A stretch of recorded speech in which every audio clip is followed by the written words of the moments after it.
Bismillahirrahmanirrahim. Assalamualaikum warahmatullahi wabarakatuh. Alhamdulillahirabbil alamin. Assalatu wassalamu ala asyrofil anbiya'i wal mursalin wa ala alihi washabihi ajma'in, amma ba'd. Para muhibbin, para pecinta ilmu yang dirahmati Allah Subhanahu wa taala. Pada hari ini kita memulai pembelajaran kitab Bidayatul Hidayah karangan Imam Ghazali radhiyallahu anhu. Dan bisa juga kita baca yaitu syarahnya, yaitu kitab Merakil Ubudiyah yang dikarang oleh Imam Nawawi Al-Bantani. Sebelumnya kita mengambil berkah dengan pembacaan surah Al-Fatihah, khususan li muallifihima Bidayatul Hidayah wa Merakil Ubudiyah. Wa ila hadirin Nabi Sayyidina Muhammadin sallallahu alaihi wasallam wa alihi wa sahbihi wa dzurriyyati wasbiram. Al-Fatihah. A'udzu billahi minasyaitonir rajim. Bismillahirrahmanirrahim. Alhamdulillahirabbil alamin arrahmanir rahim. Maliki yaumiddin. Iyyaka na'budu wa iyyaka nasta'in. Ihdinas siratal mustaqim. Siratal ladzina an'amta 'alaihim ghairil maghdubi 'alaihim waladdallin. Amin.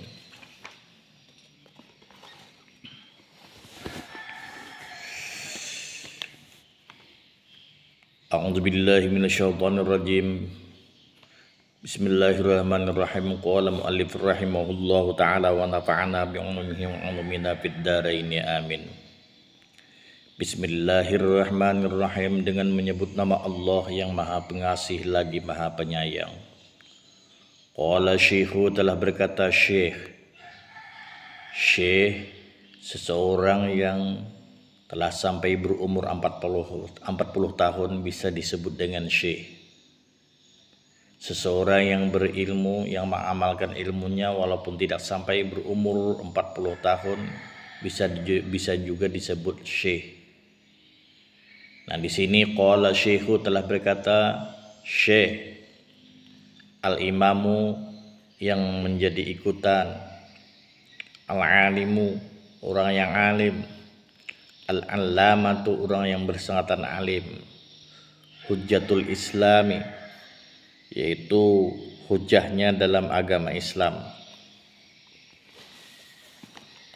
wa barakatul anami dan berkahnya bagi manusia, Abu Hamidin yaitu Bapak Hamid, Muhammad ibni Muhammadin yaitu nama beliau adalah Muhammad ibnu Muhammad bin Muhammad Al-Ghazali, kampung Ghazali, At-Tusiyu, daerah Tus. Jadi pengarang kitab Bidayatul Hidayah ini adalah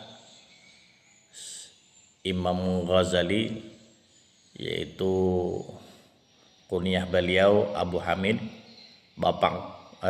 nama asli beliau adalah Muhammad ibnu Muhammad bin Muhammad. Qaddasallahu ruhahu, semoga Allah Subhanahu wa ta'ala mensucikan rohnya Imam Ghazali. Wa nawwara darihahu, dan semoga Allah Subhanahu wa ta'ala menerangkan kuburnya Imam Ghazali. Amin. Semoga Allah Subhanahu wa ta'ala mengabulkan. Alhamdulillahi haqqa hamdihi, bermula segala puji bagi Allah Subhanahu wa ta'ala, haqqa hamdihi, dengan sebenar-benar pujian.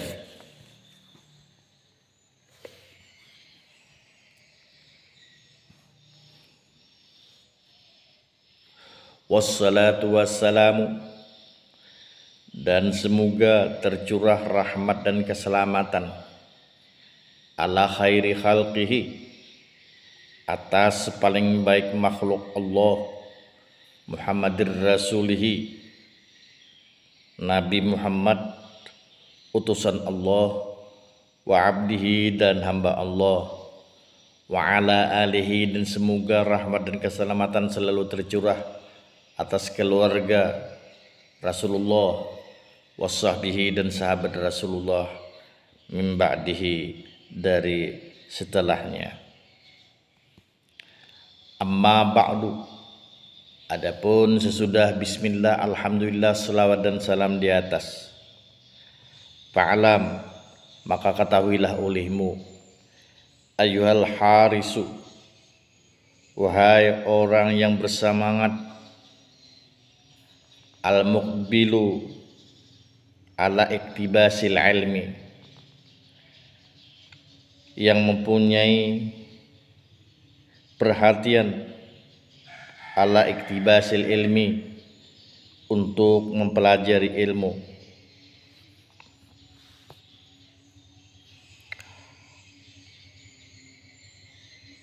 Al-muzhiru min nafsihi, yang menampakkan dari dirinya sendiri, sidqur raghbati, akan sebagaimana ketulusan niat, wapartat ta'atusi, dan sangat haus, ilahi, kepada menuntut ilmu.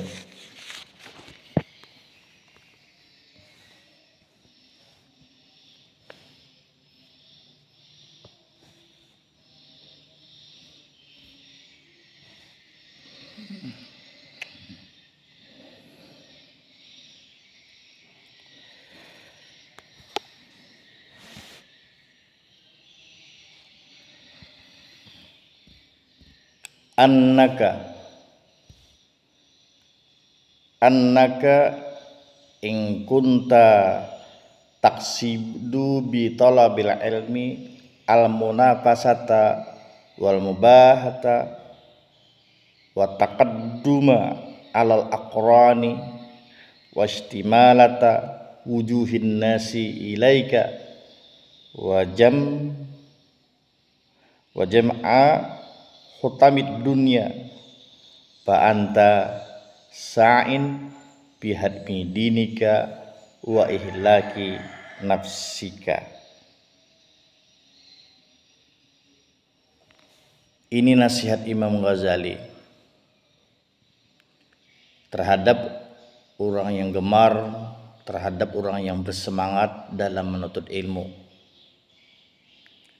Nasihat beliau, annaka, bahwasanya engkau, in kunta, jika adalah engkau, taqsidu bitalabil ilmi, bertujuan dalam menuntut ilmu, al munafasata, akan untuk bersaing. Aku menuntut ilmu ini karena saingan dengan dangsanaka. Aku menuntut ilmu ini karena bersaing dengan sepupuan, karena bersaing dengan jiran, dengan tetangga, karena bersaing dengan sekampung, karena bersaing dengan suku ini, dengan suku itu. Kuat saingan. Tujuan menuntut ilmu ini karena bersaing. Wal mubahata, dan menuntut ilmu karena berbangga-banggaan. Bangga kalau anakku sekolah, bangga anakku kalau ini sekolah misalnya ke luar daerah, bangga anakku kalau sekolah misalnya sampai ke luar negeri, bangga anakku kalau ini kuliah ke universitas yang ternama, bangga aku nih kalau anakku ini masuk ke pondok pesantren ini, pondok pesantren itu, bangga aku nih kalau anakku ini masuk ke pondok tahfiz ini, ke pondok tahfiz itu.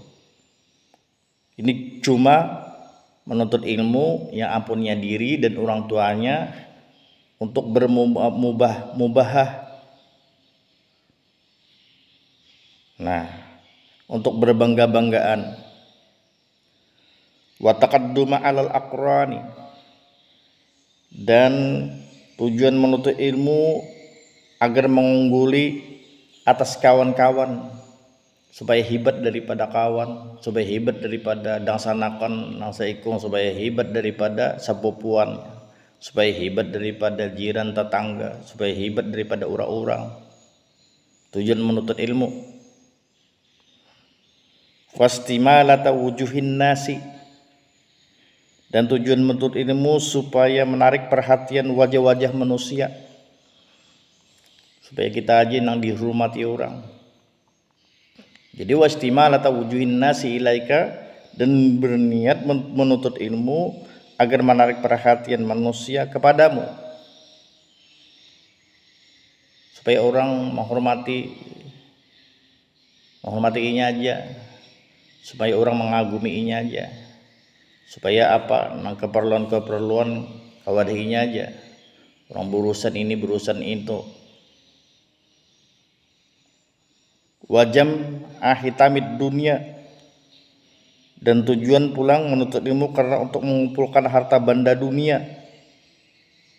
Nah, kalau demikian tujuan-tujuan menuntut ilmu karena hanya untuk mengumpulkan harta benda dunia, supaya sugih, supaya nyaman, supaya berusaha, supaya jadi orang berpangkat, supaya jadi dokter, supaya jadi perawat, supaya jadi polisi, supaya jadi abri, supaya jadi gubernur, supaya jadi bupati, supaya jadi presiden, supaya jadi kiai, supaya jadi syekh. Tujuan nih nyaman sugih. Tujuan nih supaya jadi ustadz, supaya jadi kiai, supaya jadi syekh, nyaman sugih. Tujuan jadi supaya jadi orang pejabat tinggi, nyaman sugih. Kalau demikian niatnya Pak antas sa'in fi hadmi dinika, maka sebenarnya kamu adalah tengah berjalan untuk berusaha fi hadmi dinika, pada menghancurkan agama.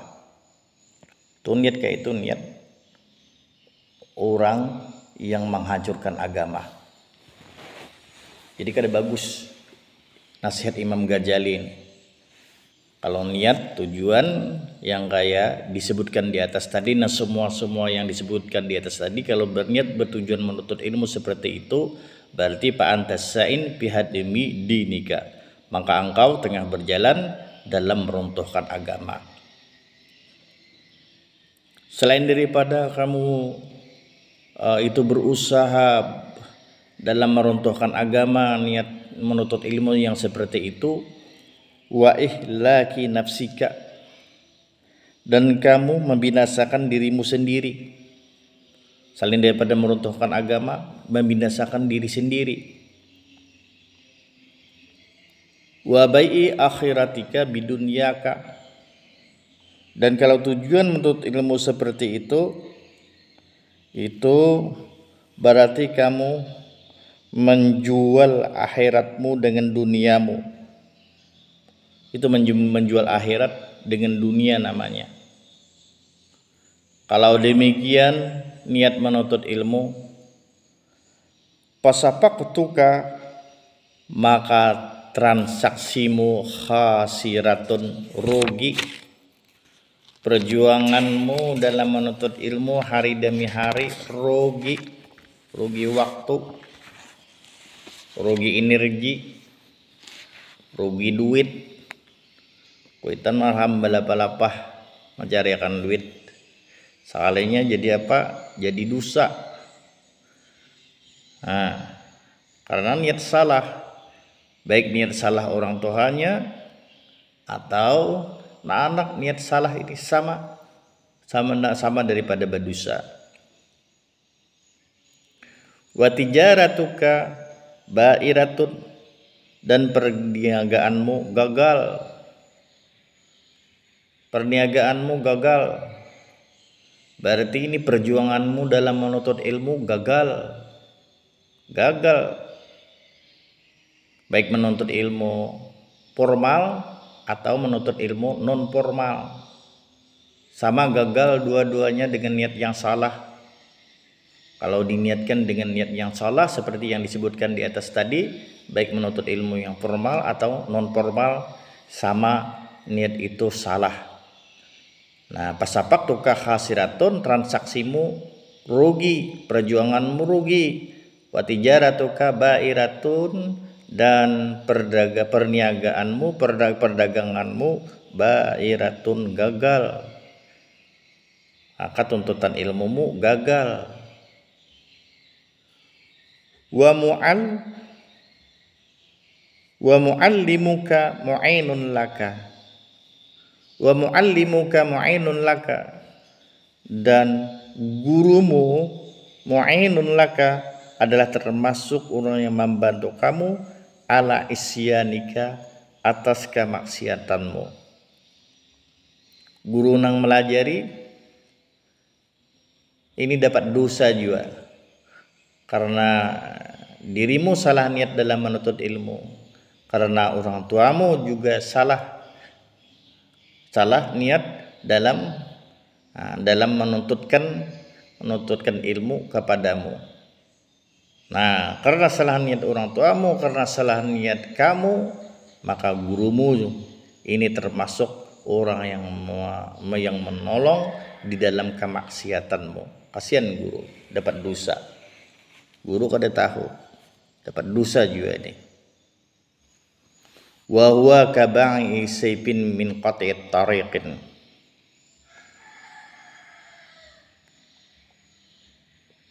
Wa huwa, dan gurumu, kaba'i sayfin, seperti orang yang menjual pedang. Seperti orang yang menjual pedang, min qati'it tariqin, dari pembigal di jalan. Jadi sama guru tadi, orang yang menjuali pedang dengan pembegal, dengan seorang perampok. Seorang perampok yang di tengah jalan, sama orang yang menjuali pedang dengan seorang perampok yang ingin merampok di tengah jalan. Kama qala sallallahu alaihi wasallam, sebagaimana telah bersabda Rasulullah sallallahu alaihi wasallam. Ujar Rasulullah, man aana ala ma'siyatin. Mana'ana, barang siapa menolong, ala ma'siyatin, atas satu kemaksiatan, walau bisyatri kalimatin, dan sekalipun dengan sepanggal kalimat, walau dengan sepanggal kalimat, walau bisyatri kalimatin, dan sekalipun dengan sepanggal kalimat, kana syarikan lahu fiha, niscaya seseorang yang menolong bersekutu lahu, kepada orang yang ditolong, fiha, dalam maksiat. Jadi sama dosanya. Kalau anak-anak salah niat, maka orang tuanya yang mengungkusi dapat dosa kemaksiatan juga. Gurunya yang melajari hari demi hari itu dapat dosa kemaksiatan juga. Walaupun gurunya hanya melajari satu huruf, walaupun hanya sepanggal kalimat, tapi satu huruf, satu panggal kalimat tadi adalah untuk digunakan si murid tadi di dalam kemaksiatan, nah maka gurunya juga termasuk orang yang maksiat. Nah, jadi siapa-siapa aja yang membantu, yang mengungkusi, karena tujuannya ini salah, seperti yang disebutkan di atas oleh Imam Ghazali tadi. Nah, siapa-siapa yang menolong, yang membantu, maka dia termasuk dosanya. Termasuk juga orang yang meruntuhkan agamanya dan merusak dirinya sendiri. Nah, ini kalau niat jelek, niat salah di dalam menuntut ilmu. Nah, hanya cukup sampai di sini. Saya Muhammad Raidi bin Idris bin Ismail bin Ahmad mengucapkan ampun maaf lahir dan batin jika salah hilap. Cukup sampai sini. Wallahu muwaffiq ila aqwamit thoriq. Wassalamualaikum warahmatullahi wabarakatuh.